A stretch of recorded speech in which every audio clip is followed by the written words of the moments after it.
Hi everyone. I was tagged by Richardson Reads to do the Reading the Humanities tag, which I think is an absolutely amazing idea for a tag. And I'll make a couple of really small announcements before I get into the tag. If you want to skip the announcements and go straight to the tag part, I'll put in a little timestamp here so you can just skip over. The first thing is, if you're interested, I can do like a kitchen tour, because I switched from eating like a regular diet of meat and veggies and processed foods and stuff to a completely plant-based whole foods diet, I think it would be called. It's just something I'm very curious about, and also trying to be zero waste and more eco-friendly. So if you're interested in a video like that, just leave a comment and let me know, and I'll easily do something like that. The second one is, I have reached 500, which is a really amazing number, and I announced this on Instagram, I think last month or the month before, about doing like a live stream. So I can certainly do that. I was thinking maybe either next week on Saturday or the week after, if you would be interested in that. It would just be like a casual kind of Q&A, and just like a thank you and stuff like that. So let's get into the tag. So the first question is, name a book or author who uses the field of or concepts from anthropology in their work. And I'm going to read up all the answers. I have to go with Lisa C for this one, specifically her previous book, not the one she just released, but the one right before it. It's called The Tea Girl of Hummingbird Lane, because of how infused in culture this one book is. It's a historical fiction set in southern rural China, and she did so much research to create this book, and all of her books is part of her style. She included so many sensory details in this one particular story that it felt extremely real and immersive. And you've heard me talk about this book a lot. All the answers for this tag, I've talked about all of these books quite often. On a different note, George Carlin, I'm not sure if he actually has an anthropology background, which he applies to studying humanity as a whole. These observations of our common behavior is what actually makes his stand-up comedy so hilarious, because he has this ability to study human behavior from like a really far distant outside point of view, and then he explains it, but in such a way that's really comical, and it just makes me feel like he has some kind of an anthropology background.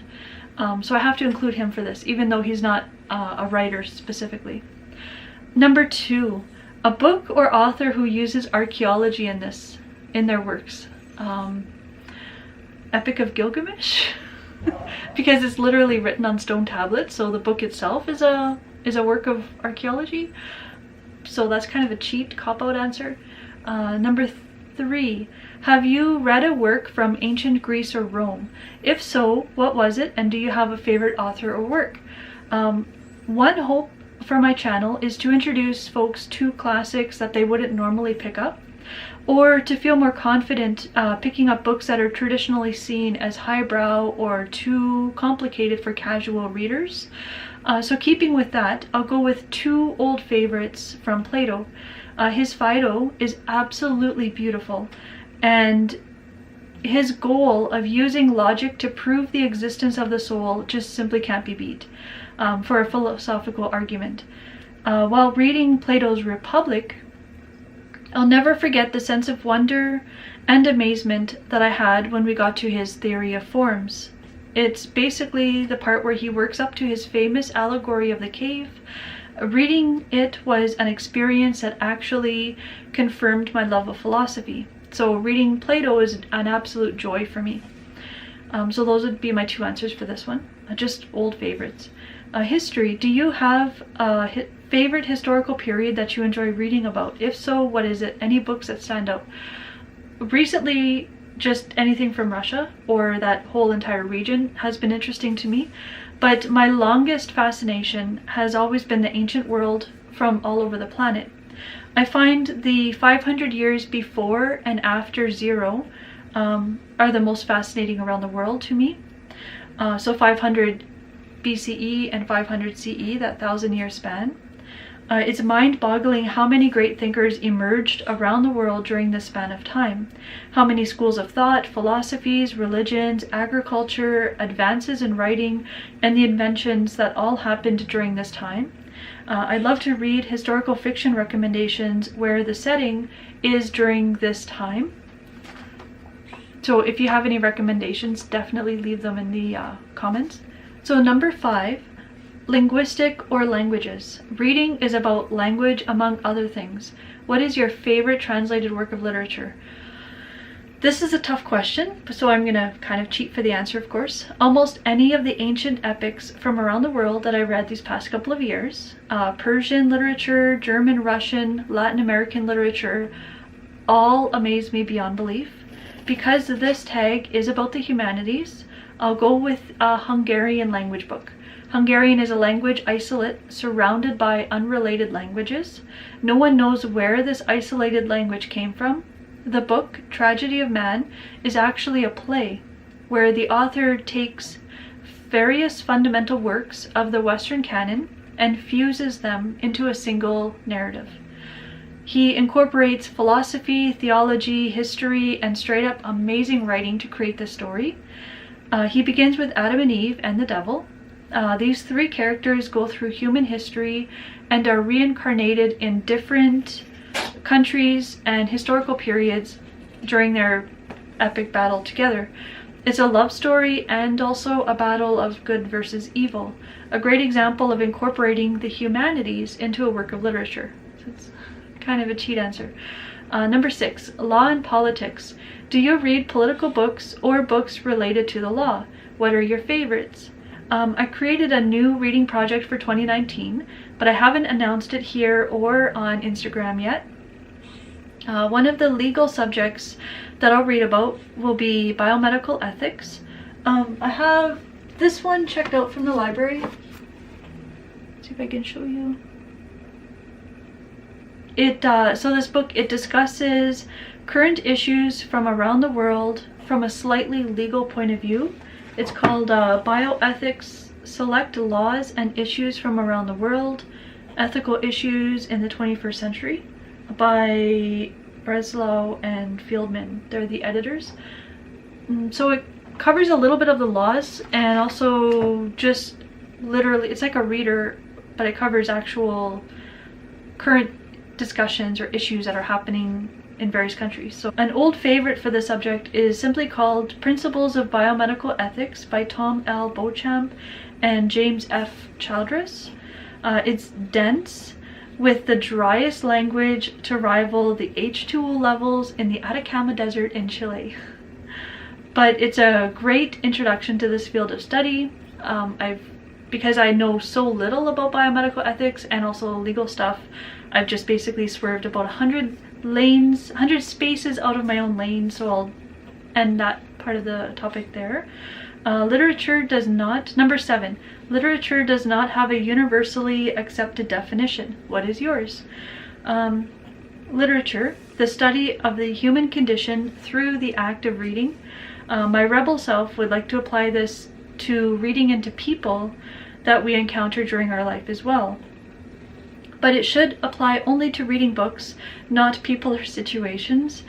With this definition, I'm wondering if empathy is a more natural after understanding is reached.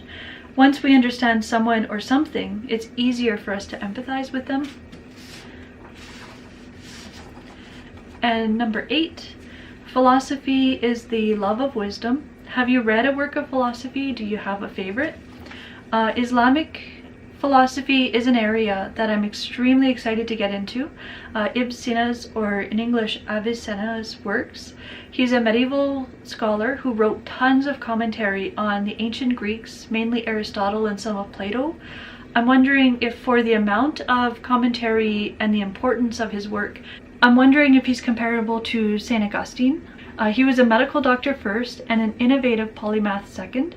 He wrote an extensive monumental canon of medicine that he's most known for. For a specific book, I have to go with Martin Heidegger's Poetry, Thought, and Language. That's up next for me to read. So those two writers I would like to get into the work of. For favorite philosophy book that I have read, the two Plato works that I mentioned already, these two I often talk about. A great comprehensive introduction to philosophy is Kenny's History of Western Philosophy. It's a comprehensive, serious introduction to give you an overview and to help you to hone in on who could be a great philosopher for you, because he covers such a wide variety of them and they're all from the same point of view, and he gives a brief introduction to different philosophers and their works and how they influence their historical time period.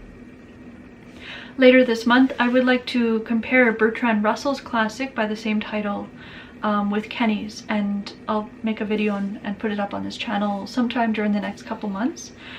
To narrow it down to just one favorite, I have to choose my go-to, the Dhammapada, for its simplicity. If I were to commit a book to memory, this would be the first one that I would devote that much time to.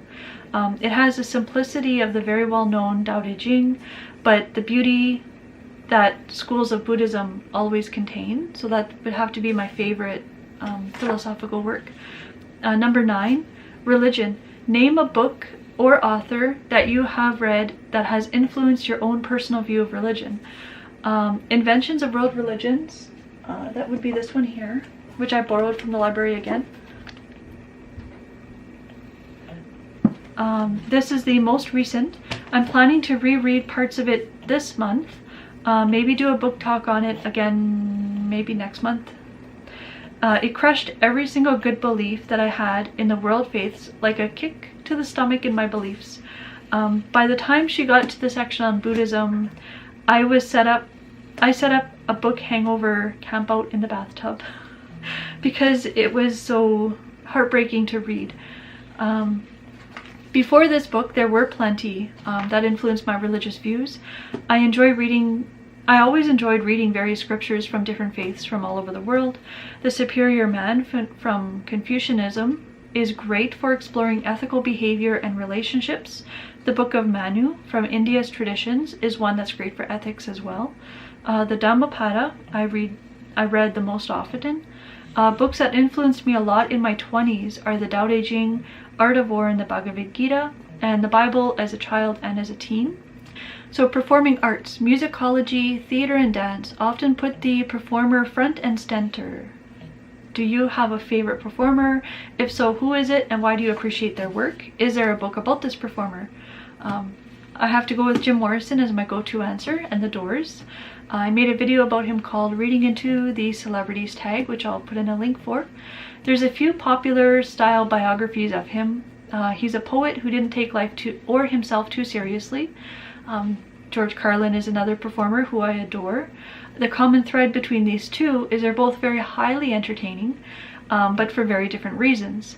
They both study humans from this place of being on the outside of it, so I think they can get a really in-depth understanding of the human condition, and just their not too serious approach to life I really appreciate, and of course their wisdom and insights and these types of things. Number 11, visual arts. Do you have a favorite visual artist or media type? Do the two relate? Are there any books that address this relationship between artist and medium? Deepa Mehta is a film director who created the Elements trilogy. They're called Fire, Earth, and Water. They're 3 films. Water is still one of my all-time favorite movies for how she used cinematography along with mood and pacing to tell the story through visuals and her characters. If you enjoy atmospheric books where the women's point of view takes center stage, this could be a great movie for you. It centers on the world of widows and a child widow in India. There are some upsetting scenes, but this is one that would certainly stay with you. It's absolutely amazing. All of her works are absolutely amazing. A book that contains works of art specifically. I did not actually come up with a specific title for that question. I don't have a visual artist in mind, but I'm fascinated by abstract paintings during these past few years. I enjoy seeing the fusion of pure emotion rendered into color. One of my books that I'm writing is attempting to explore this concept through words only. I haven't seen any books do this before, and I would love suggestions because I'm sure that other writers have explored this concept already. So that's the best answer I can give for number 11. Number 12 is to tag someone. The first two people are actually not booktubers. This is just an excuse to give a shout out to two amazing channels. The first one is Gregory B. Sadler. It's an awesome philosophy channel. I would absolutely love to hear his thoughts on this because I think he's very passionate about the humanities, and he's trying to make philosophy more accessible to just anyone who's interested. And then the second one is Eric Dodson. He's also a very awesome channel that discusses philosophy while showing how to apply these lessons to real life. And again, I think he would be an amazing champion of the humanities. And then of course, booktubers, Lillian Nieswender, I think is a pretty way of pronouncing her name. You can put your answers in the comments. I'd love to hear your thoughts because you're so well read. And Reading Classics for the same reason.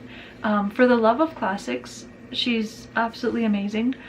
One book, one review. I'm very curious to see if she can get through these thought-provoking questions in under 4 minutes because all of her videos are really short.